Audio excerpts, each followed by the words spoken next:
Assalamualaikum dear viewers, it's Ikra Khan welcoming you on behalf of Maths Box. I am here to deliver lecture number 20 of FSC Pre-Engineering Mathematics Part 1, Chapter number 12 and Exercise 12.3. Dear audience, हमारी discussion चल रही थी FSC Pre-Engineering Mathematics Part 1 पर, जिसमें हम trigonometric portion पर काम कर रहे थे। हम लोगों ने चैप्टर नंबर 12 स्टार्ट कर रखा था। 12.3 पर हमारी डिस्कशन जारी थी। आज लेक्चर नंबर 20 है, चैप्टर नंबर 12। अपने लेक्चर का बाकायदा आगाज़ करने से पहले मेरी रिक्वेस्ट उन लोगों से जिन्होंने अभी तक मैथ्स बॉक्स को सब्सक्राइब नहीं किया, प्लीज़ बेल आइकन को प्रेस कर दें ताकि इस चैनल की रीसेंट अपडेट से आप लोग अपेयर रहें और थम्स अप का बटन भी प्रेस किया करें। तो आज हम लोगों ने question number 11 to question number 15 discuss करना है। तो मूव करते हैं क्वेश्चन नंबर 11 की तरफ। क्वेश्चन नंबर 11 आपके पास है, a man standing 60 metre away from the tower. कि एक टावर है और एक आदमी खड़ा हुआ है उससे कितने मीटर के फासले पर, 60 मीटर के फासले पर। तो हम लोग साथ साथ इसको स्केच कर लेते हैं। ये आपके पास फर्ज करें एक टावर है और यहाँ पर एक आदमी खड़ा हुआ है, ठीक है। और इसका डिस्टेंस उसने आपको बता रखा है कि कितना डिस्टेंस है आपके पास। This is basically 60 metre. कि एक आदमी है वो एक टावर से 60 मीटर के फासले पर है, ठीक है। नोटिस वो ये नोट करता है that the angle of elevation of the top and the bottom of the flag staff. मतलब कि इस बिल्डिंग के ऊपर, जिस टावर के ऊपर एक क्या लगा हुआ है आपके पास, फ्लैग लगा हुआ है, फ्लैग पोल सा, वो डंडा जिस पर झंडा लगा होता है। ये जो ब्लू कलर में मैंने ड्रॉ कर दिया है, ठीक है। कि फ्लैग पोल उस बिल्डिंग के ऊपर लगा हुआ है और उसने ये नोटिस किया है कि जो उसकी टॉप और जो उसकी बॉटम का एंगल ऑफ एलिवेशन है वो 64 और 62 रिस्पेक्टिवली हैं। मतलब टॉप के लिए 64 है, ऐसे कुछ कि angle of elevation of top of the flag staff वो आपके पास कितना है, वो आपके पास 64 डिग्री है। और सिमिलरली इस फ्लैग स्टाफ का जो बॉटम है उसका जो एंगल है वो आपके पास कितना है, ये वाला एंगल वो कह रहा है कि ये 62 डिग्री है। यहाँ पर हमें क्लियर है कि ये एंगल कितना बनेगा, 90 एंगल बनेगा। अब आगे आपको वो क्या कहता है, आपको कहता है find the length of flag staff. ये जो ब्लू कलर की ये लेंथ है इसको आपने मालूम करना है। मीन्स इसको मैं अगर x दे दूं तो ये मैंने मालूम करना है। मैं इसको नेम दे लेती हूँ। ये मेरे पास आ गया a, ये मेरे पास आ गया b, ये मेरे पास आ गया c और इस पॉइंट को मैं d नाम दे देती हूँ।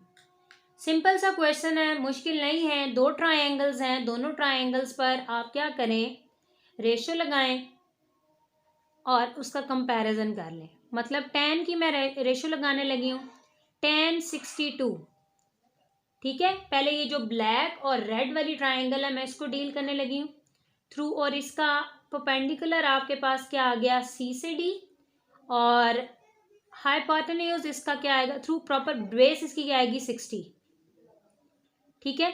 तो यहाँ से आपके पास जो CD की वैल्यू आएगी वो बेसिकली किसकी इक्वल होगी, 60 को आप मल्टीप्लाई कर देंगे tan 62 से।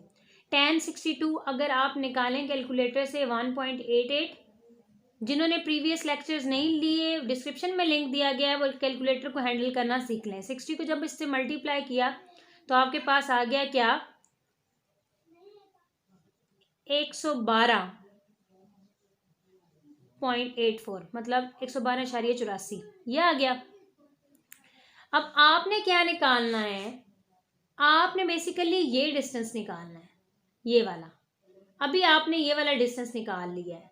अब एक और दफ़ा आप क्या लगाएं, tan की ही रेशो लगाएं, लेकिन अब की बार कौन सी ट्रायंगल पर लगेगा, अब की बार ये आप बड़ी वाली ट्रायंगल पे लगाएंगे। इसको मैं यहाँ सॉल्व करने लगी हूँ, ठीक है।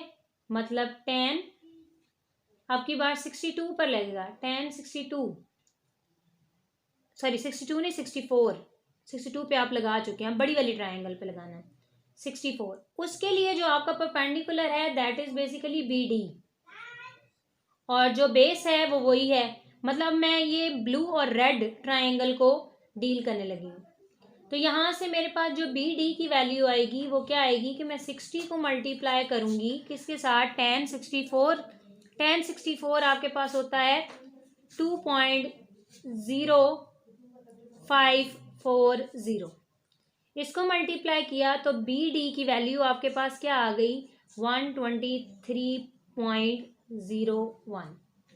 अब अगर आप गौर करें, ये बी डी तो आपके पास टोटल है, सॉरी आपके पास जो ये यहाँ पर मिस्टेक है, this is not basically B D, this is basically B C, ये बी सी है, सॉरी मैंने बोलने में गलती कर दी है लेकिन वैल्यू मैंने सेम रखी। दोबारा रिपीट कर रही हूँ कि बड़ी वाली ट्राइंगल लेनी है आपने, तो इसका परपेंडिकुलर बी से सी बनेगा, बी से सी, ठीक है, और बेस इसकी वो 60 मीटर बनेगी, ठीक है। अच्छा, अब यहाँ से यहाँ तक ये टोटल डिस्टेंस है, मतलब जो आपके पास बी से सी तक है ये टोटल डिस्टेंस है। ये बेसिकली किसका सम है, ये आपके पास बी से डी और डी से सी का सम है। मतलब बी से डी तक ऐड करें और फिर किसको ऐड करें, डी से सी तक को ऐड करें तो आपके पास बी डी आता है। अब आपने क्या निकालना है, बेसिकली आपने निकालना है बी डी, ये चीज़ निकालनी है एक्स, तो वैल्यू सब्स्टिट्यूट कर दें और साथ ही इसको सेपरेट कर लें। बी सी की वैल्यू आपके पास ये निकली पड़ी है 123.01। सी डी या डी सी को आप इस तरफ लेकर आए, वो माइनस हो जाएगा, उसकी वैल्यू ये है 112.84। और इस तरफ आपके पास क्या बच रहा है, बी डी बच रहा है, और बी डी बेसिकली किसके इक्वल है, एक्स के इक्वल है। जब आप इसको माइनस करेंगे तो आपके पास जो एक्स की वैल्यू है वो आएगी 10.17 मीटर।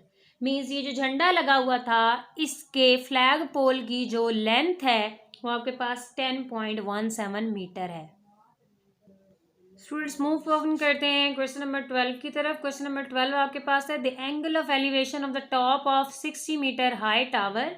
क्या आपके पास क्या है, एक 60 मीटर हाई टावर है। हम साथ साथ इसको स्केच भी कर लेते हैं कि किस तरीके से है ताकि आप इजीली इसको फर्दर प्रोसीड कर सकें। ये आपके पास 60 मीटर हाई टावर है, ठीक है, ये हो गया। From a point the angle of elevation of the top of 60 metre high tower from a point A. एक पॉइंट ए है आपके पास, यहां पर मैंने लिख लिया, और on the same level as a foot of the tower is 25 degree. कि ये एंगल ऑफ एलिवेशन आपके पास कितना है, ये बेसिकली आपके पास है, ये फुट ऑफ टावर है ना, इसके साथ जो एंगल ऑफ एलिवेशन आपका बन रहा है वो कहता है कि ये मेरे पास 25 डिग्री है। आगे क्या कहता है, find the angle of elevation of the top of the tower. इस टॉप ऑफ टावर का ही एंगल ऑफ एलिवेशन बताएं फ्रॉम अ पॉइंट, एक ऐसे पॉइंट से, ये उसने खुद दे दिया हुआ था, ऐसे पॉइंट से 20 metre nearer to A from the foot of tower. मतलब कि जो ए की निस्बत 20 मीटर टावर के करीब है। मतलब कि आपने जो भी यहाँ पॉइंट लेना है, फॉर एग्जाम्पल मैं यहाँ ये जो बी पॉइंट ले रही हूँ, ये 20 मीटर टावर के करीब है ए की निस्बत से। तो मतलब ये वाला डिस्टेंस फिर कितना हुआ, जो ए और बी के दरमियान में है, ए और बी के दरमियान में जो डिस्टेंस है वो बेसिकली 20 मीटर है। वो कहते हैं इस पॉइंट बी का आपने क्या निकालना है, एंगल ऑफ एलिवेशन निकालना है। मींस यहाँ पर जो एंगल बनता है वो आपने फाइंड आउट करना है। फाइंड आउट करने के लिए आप क्या करेंगे, क्या किया है, 10 की रेशियो लगाई है आपने, ठीक है, ये 60/AC आ जाएगा। तो AC आपके पास डिस्टेंस कितना आ गया है, 128.67। अब दोबारा आप क्या लगाएंगे, 10, फॉर एग्जाम्पल मैं इसको अल्फा का नाम दे रही हूँ, ठीक है, अल्फा ही आपने फाइंड आउट करना था। 10 ऑफ अल्फा वो क्या हो जाएगा, उसी तरीके से 60 लेकिन आपकी बार इसकी बेस क्या बनेगी, B से C तक बनेगी, ठीक है।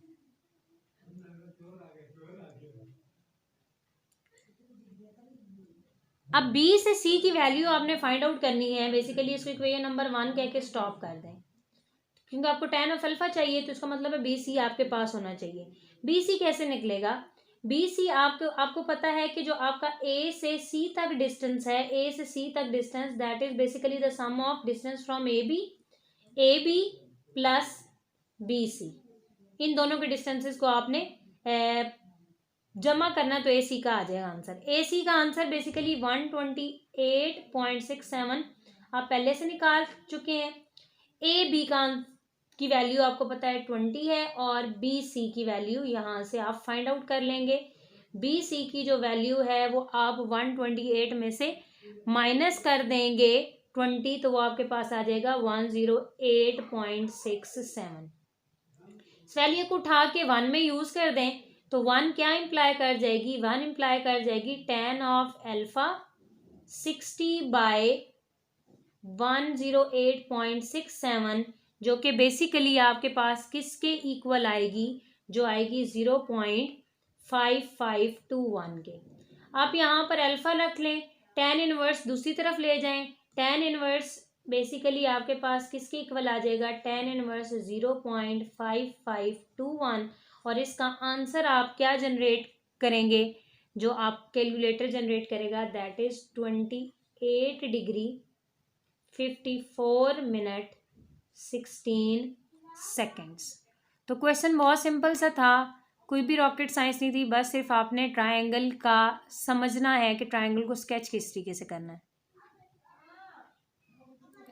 स्टूडेंट्स मूव करते हैं क्वेश्चन नंबर 13 की तरफ। कहता है 2 buildings A and B are 100 metre apart. 2 buildings हैं ए और बी, वो 100 मीटर एक दूसरे से 100 मीटर के फासले पर है। मैं ज़रा यहाँ साइड पे बना रही हूँ फिगर, ताकि मैं सारा क्वेश्चन यहाँ पर सॉल्व कर सकूँ। 2 बिल्डिंग्स हैं, एक बिल्डिंग मैं कह देती हूँ जी यहाँ पर है, एक बिल्डिंग यहाँ पर है। कहता है उन दोनों के दरमियान में जो डिस्टेंस है वो कितना है? 100 metre. They are 100 metre apart. कितना फासला है इन दोनों के दरमियान में? 100 मीटर है, जो कि यहाँ पर उसने मेंशन किया हुआ है। ये बिल्डिंग ए हो गई, यहाँ पर जो है ये बिल्डिंग बी हो गई। आगे क्या कहता है? The angle of elevation from top of building A to the top of building B is 20। कि जो आपका एंगल ऑफ एलिवेशन है, फॉर एग्जाम्पल मैं ये यहाँ पर कह देती हूँ कि ये बिल्डिंग ए है, सॉरी बी है, और ये बिल्डिंग ए है। अगर टॉप ऑफ बिल्डिंग ए का एंगल ऑफ एलिवेशन बन रहा है किसके साथ? टॉप ऑफ बिल्डिंग बी से, तो ये यहाँ से अंडरस्टूड सी बात है कि बिल्डिंग ए छोटी है और बिल्डिंग ए बी जो है वो ऊंची है। तभी तो यहाँ ये इसकी टॉप है ना, ये बिल्डिंग ए की टॉप है, तो इसकी बी की टॉप के साथ एंगल ऑफ एलिवेशन यहीं पे बनेगा ना। तो इसका मतलब ऑब्वियसली क्लियर है कि आपका जो बिल्डिंग ए की लेंथ है या हाइट है वो कम है बनिस्बत किसके? बिल्डिंग बी के। दूसरे अल्फाज में बिल्डिंग ए जो है वो कम ऊंची है। ये आपके पास यहाँ 90 आ गया। यहाँ पर एंगल ऑफ एलिवेशन जो बता रहा है वो बेसिकली क्या बता रहा है? वो कहता है 20 डिग्री है। अच्छा, आगे कहता है the angle of elevation from the base of B, building B की बेस ये पड़ी है, to the top of building A, building A का टॉप ये है। मीन्स ये कि ये जो आपका एंगल है, ये जिसको मैं ब्लू में करने लगी हूं, कि बिल्डिंग बी के बॉटम से बिल्डिंग ए के टॉप तक, मतलब बिल्डिंग बी का बेस ली है और बिल्डिंग ए का आपने क्या लिया है? टॉप लिया है।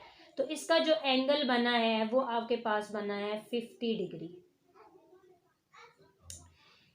Find the height of building B. A B, इसको मैं नाम दे देती हूँ सी का, इसको मैंने नाम दे दिया डी का, और इसको मैंने नाम दे दिया ई का। बेसिकली मैंने ये फाइंड आउट करना है, ये यहाँ से यहाँ तक जो डिस्टेंस है वो मैंने फाइंड आउट करना है। बिल्डिंग बी की मैंने हाइट मालूम करनी है, ठीक है। बिल्डिंग बी की हाइट मालूम करने के लिए मुझे ई से डी तक पता होना चाहिए, और मुझे डी से बी तक पता होना चाहिए। यहाँ पर भी एंगल क्या है 90। बहुत सिंपल है, मुश्किल नहीं है।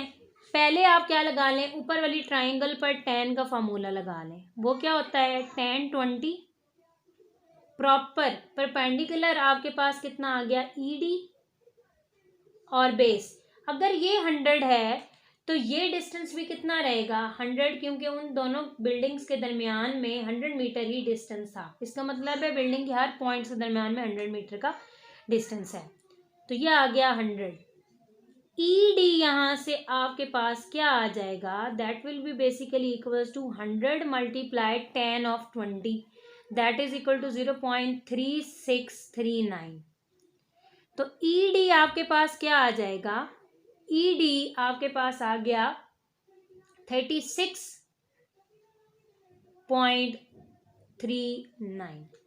मीन्स यहाँ तक ये जो डिस्टेंस है ये आप निकाल चुके हैं। ये कितना आ गया 36.39। अभी तक तो ये x पूरा नहीं निकला, ये पूरी हाइट निकालनी थी। अभी आपने ये BD निकालना है। BD को निकालने के लिए या तो आप ये वाली ट्राइंगल यूज कर सकते हैं, मतलब CDB यूज कर सकते हैं, ठीक है। या आप ट्राइंगल कौन सी यूज कर लें, आप ट्राइंगल ABC यूज कर लें। तो ये डिस्टेंस आ जाएगा, जितना ये डिस्टेंस आएगा उतना ही ये डिस्टेंस आ जाएगा, ठीक है। तो मैं ट्राइंगल ये वाली यूज करने लगी हूँ क्योंकि मुझे इसकी बेस आसानी से मिल जाएगी। तो मैं यहाँ पर लाइन लगा के अब मैं नीचे वाली रेड ट्राइंगल पर tan ऑफ 50 लगाने लगी हूँ। tan ऑफ 50 बेसिकली क्या है, इसका परपेंडिकुलर आपके पास है CA और बेस आपके पास है 100। यहाँ पर CD नहीं है, CA है। मैंने बोला सही है, लिख मैंने गलत दिया है। CA 100 को जब आप tan ऑफ 50 से मल्टीप्लाई करेंगे तो वो आपके पास आंसर आ जाएगा 119.17। मीन्स ये जो डिस्टेंस निकला है आपके पास 119.17 आ चुका है, ठीक है।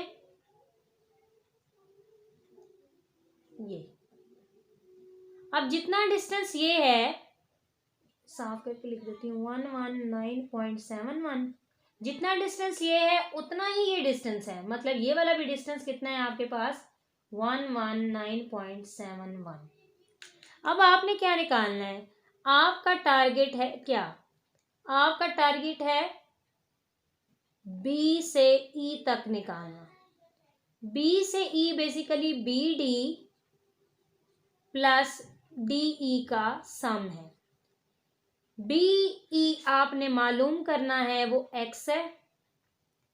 B से D तक आपके पास 119.71 है और DE आप निकाल चुके हैं 36.39 है। इनको जब आप ऐड करेंगे तो आपके पास आंसर बनेगा 155.56 मीटर। तो ये था आपके पास क्वेश्चन नंबर 13। स्टूडेंट्स मूव करते हैं क्वेश्चन नंबर 14 की तरफ। तो 14 क्वेश्चन, अच्छा इस स्टोरी सम्स में आपने ये देखा कि अगर आपको ट्राइंगल बनाना आ जाती है तो क्वेश्चन मुश्किल है नहीं। तो स्टोरी सम्स में सिर्फ और सिर्फ स्टेटमेंट ही मैटर करती होती है। A window washer is working in a hotel building, के एक खिड़कियां साफ करने वाला बंदा है, वो एक होटल की बिल्डिंग में काम कर रहा है। An observer at a distance 20 metre from a building, के एक और आदमी है जो कि 20 मीटर दूर है बिल्डिंग से। तो यहाँ पर पहले मैं पिक्चर ड्रॉ कर रही हूँ, यहाँ पर मैं इसको सॉल्व कर दूंगी। कहता है कि ये आपके पास बिल्डिंग है और एक आदमी है यहाँ पर जो कितने मीटर दूर है, जो बेसिकली दूर है बिल्डिंग से 20 मीटर, 20 मीटर दूर है ये बिल्डिंग है और ये आदमी यहाँ पर खड़ा हुआ है इस पॉइंट पर, ठीक है। Find the angle of elevation of the worker, और वर्कर यहाँ पर बिल्डिंग के ऊपर जो खिड़की है वहां पर कहीं काम कर रहा है, ठीक है।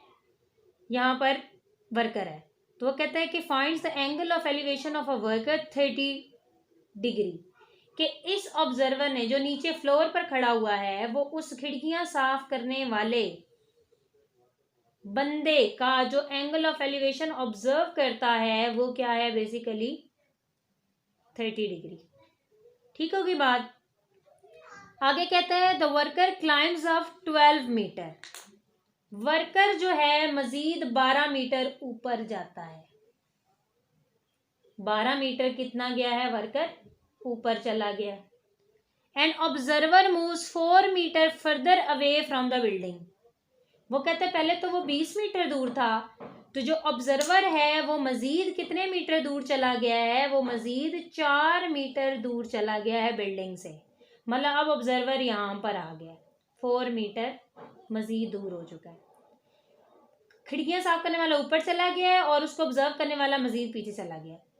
Find the new angle of elevation of the worker. वो कहता है कि जो new angle of elevation of worker बनेगा वो आपने फाइंड आउट करना है। मींस ये यहाँ पर अल्फा आपने फाइंड आउट करना है। बहुत सिंपल है। ये ट्रायंगल आपकी 90 बनी है। पहले ट्रायंगल रेड को इस्तेमाल करते हुए हम क्या करेंगे, हम ये चीज़ इस्तेमाल कर लेंगे, पता कर लेंगे, ठीक है। तो पहले आप यूज़ कर लें tan of 30। tan of 30 degree that is basically, चलिए मैं इनको नाम दे देती हूँ, ज़्यादा आसान हो जाएगा। इस पॉइंट को मैं A का नाम दे देती हूँ, इस पॉइंट को मैं B का नाम दे देती हूँ। This is point C, D और ये E। कोई मुश्किल नहीं है, कोई दिक्कत नहीं, जो मर्जी आप अपना नाम इसमें यूज़ कर सकते हैं अल्फ़ाबेट, ठीक है। tan of 30 ये रेड वाली ट्रायंगल को वो बेसिकली किसके इक्वल होगी, CB को आप डिवाइड कर देंगे किससे, 20 से। तो यहाँ से आपके पास CB की वैल्यू क्या आएगी, दैट 20 को मल्टीप्लाई करेंगे tan of 30 से, तो tan of 30 से मल्टीप्लाई करने के बाद आपके पास आंसर आ जाएगा 11.54। मीन्स ये डिस्टेंस अब आप निकाल चुके हैं, वो बेसिकली आपके पास क्या है, 11.54। अब आपने क्या करना है, अब आपने ये बड़ी ट्रायंगल लेनी है ABD। उसके लिए आप रेशो लगाएं यहाँ पर tan of alpha. tan of alpha, tan alpha basically आपके पास क्या होगा, प्रॉपर ये मतलब ये पूरी लेंथ D से लेके B तक या B से लेके D तक, वो इन दोनों का सम होगी। मीन्स 11.54 को ऐड अप कर देंगे आप 12 से और डिवाइड कर देंगे। अब इसकी बेस ये हो जाएगी 20 + 4, 20 + 4। तो tan ऑफ अल्फा बेसिकली आपके पास क्या बनेगा, जब आप इनको ऐड करेंगे तो 23.54 बनेगा और बाय में आपके पास 24 हो जाएगा, जो कि अप्रॉक्सीमेटली 0.98 के इक्वल है। यहाँ पर अल्फा को यही रहने दें, tan को इनवर्स में चेंज कर दें 0.98। तो जब आप इसको tan इनवर्स को फाइंड आउट करेंगे तो अल्फा बेसिकली आपके पास किसके इक्वल आ जाएगा, अल्फा आपका आएगा 44 डिग्री और 25 मिनट्स के इक्वल। स्टूडेंट्स मूव करते हैं क्वेश्चन नंबर 15, जो कि लास्ट क्वेश्चन है 12.3 का। कहता है a man standing on the bank of canal, stream या नदी वगैरह के किनारे पर खड़ा हुआ है। वो observe that the measure of angle of elevation of the tree on the other side of canal, कि जो दूसरी सिरे पर, नहर के दूसरे सिरे पर, मतलब फॉर एग्जांपल अगर एक सिरा आपके पास नहर का ये है और दूसरा सिरा ये है, ठीक है, तो उसने ये ऑब्जर्व किया है कि जो दूसरे सिरे पर ट्री है, ठीक है, उसका एंगल ऑफ एलिवेशन आपके पास कितना है, 60 डिग्री, ठीक है। मतलब ये नहर के दो किनारे हैं, मैं बनाने लगी यहाँ पर, ये एक किनारा है और ये आपके पास दूसरा किनारा, यहाँ से ऐसे आगे प्रोसीड करता है, जो मैं ब्लैक में ड्रॉ करने लगी हूँ, ठीक है। डॉटेड में जो मैंने ड्रॉ किया है ये नहर है बेसिकली आपके पास। अब एक ऑब्जर्वर यहाँ खड़ा है और उस ऑब्जर्वर ने ऑब्जर्व किया है कि जो नहर के दूसरे किनारे पर दरख्त है, मतलब यहाँ ब्लैक पे ऑब्जर्वर खड़ा है और उसने ऑब्जर्व किया है कि ग्रीन वाली साइड, रेड वाली साइड पर कोई ट्री है। उस ट्री का जो एंगल ऑफ एलिवेशन है उस ऑब्जर्वर के साथ, वो बेसिकली कितना है, वो एंगल ऑफ एलिवेशन कहता है कि 60 डिग्री है। कितना एंगल है, 60 डिग्री। अच्छा, on retreating 40 metre from the bank, कहता है रिट्रीट किया है, पीछे आया है वो ऑब्जर्वर बैंक से, उस नहर के किनारे से कितने मीटर पीछे आया है? 40 मीटर पीछे आया है। अब ऑब्जर्वर इस पोजीशन पर आ गया, मीन्स ये जो डिस्टेंस उसने कवर किया पीछे आने में वो 40 मीटर है, जो कि यहाँ पर उसने बताया है। He finds the measure of elevation of the tree as 30। कहता है अब उसी दरख्त को उसने दोबारा देखा है और अब की बार एंगल ऑफ एलिवेशन 30 आया है। Find the height of tree, means ये आपने हाइट पता करनी है ट्री की, ठीक है। और फर्दर आपको क्या कहता है? विड्थ ऑफ कैनाल, उस नहर या नदी का आप विड्थ मालूम करें, जो कि ये एक्स है, यहाँ से यहाँ तक। दो चीज़ें अब इसमें मांग रही हैं, इनको हम नाम दे लेते हैं, ज़्यादा आसान हो जाएगा। ए, बी, सी और इस पॉइंट को मैंने दे दिया डी का नाम। अब मैंने क्या किया, मैंने पहले इस ट्रायंगल पर tan की रेशो लगानी है। tan की मैंने रेशो लगा ली, वो क्या आ जाएगी? tan ऑफ 60 डिग्री, परपेंडिकुलर आ गया h और बेस आ गई आपके पास x, ठीक है। tan ऑफ 60 आपके पास होता है 1.732, तो इसको इससे मल्टीप्लाई कर दें तो x आपके पास आ जाएगा 1.7320x। इसको इक्वेशन नंबर 1 कह दें, ठीक है। चले मैंने दरमियान वाला पोर्शन यूज़ करना है, मैं यहाँ नीचे इक्वेशन नंबर 1 दे देती हूँ। ये इक्वेशन नंबर 1 होगी। अब मैंने क्या लगाना है? अब मैंने दोबारा tan लगाना है, लेकिन अब की बार मैंने बड़ी वाली ट्रायंगल ABC पर लगाना है, तो वो आ जाएगा tan और उसका एंगल होगा 30, क्योंकि बड़ी वाली ट्रायंगल है उसका एंगल 30 है। tan ऑफ 30 वो किस तरीके से होगा? h ही होगा, लेकिन बेस में क्या होगा? x plus 40। यहाँ से जब आप tan की वैल्यू निकालेंगे, tan ऑफ 30 0.577 आता है, तो यहाँ से भी आपके पास h की वैल्यू आ जाएगी। h की वैल्यू आपके पास क्या आ जाएगी? 0.5773 और x मल्टीप्लाई होगा तो x। इसी तरीके से यहाँ पर 0.5773 उसको 40 से मल्टीप्लाई करें, आपके पास आ जाएगा 23.0940। इसको आप इक्वेशन नंबर 2 कह दें। This is basically equation number 2। अब अगर आप ऑब्जर्व करें, ऑब्जर्वेशन के बाद आपको पता चलेगा इक्वेशन नंबर 1 के भी लेफ्ट साइड पर h है, अब इक्वेशन नंबर 2 के लेफ्ट साइड पर h है, तो आप क्या करेंगे? दोनों को कंपेयर कर लेंगे। दोनों को कंपेयरिंग में जगह मेरे पास थोड़ी है, मैं कंपेयरिंग कर रही हूँ 1.7320x और इस तरफ आ जाएगा 0.5773x प्लस 23.0940।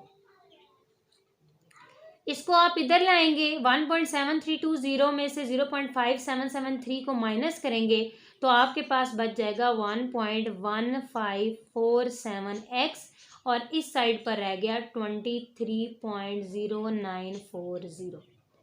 अब आपने क्या करना है? 23.0940 को डिवाइड कर देना है 1.1547 से, तो x की वैल्यू बेसिकली आपके पास क्या आ जाएगी? x की वैल्यू आ जाएगी 20 मीटर। मीन्स x आप फाइंड आउट कर चुके हैं, जो कि क्या आया है यहाँ पर? ये 20 मीटर आ चुका है। मीन्स आपने विड्थ निकाल ली है, विड्थ ऑफ कैनाल वो आपके पास 20 मीटर आ गई है, मतलब नहर या वो जो भी स्ट्रीम वगैरह है वो 20 मीटर चौड़ी है। अब आपने h निकालना है, इस वैल्यू को उठा के इक्वेशन नंबर 1 में पुट कर दें, आपके पास क्या आ जाएगा? इसको चलो मैं यहाँ कर देती हूँ। 1 क्या इम्प्लाई कर जाएगी? 1 आपके पास इम्प्लाई कर जाएगी h इज इक्वल्स टू 1.7320 और यहाँ पर x की जगह 20 की वैल्यू लगा दें तो h आपके पास आ जाएगा 34.64 मीटर। मीन्स ये जो दरख्त था उसकी ऊंचाई आपने मालूम कर ली, वो क्या है? 34.64 मीटर। डियर व्यूवर्स, तो ये थे आपके पास रिमेनिंग वर्सन ऑफ 12.3 फ्रॉम FSC pre engineering mathematics part 1। उम्मीद है आज का लेक्चर क्लियर हुआ होगा। फिर भी अगर कोई दिक्कत हो तो कमेंट सेक्शन में आ सकते हैं। अपना बहुत ज़्यादा ख्याल रखें, बेल आइकन को प्रेस करना मत भूलिएगा। हमें दुआ में याद रखें। अल्लाह हाफिज़।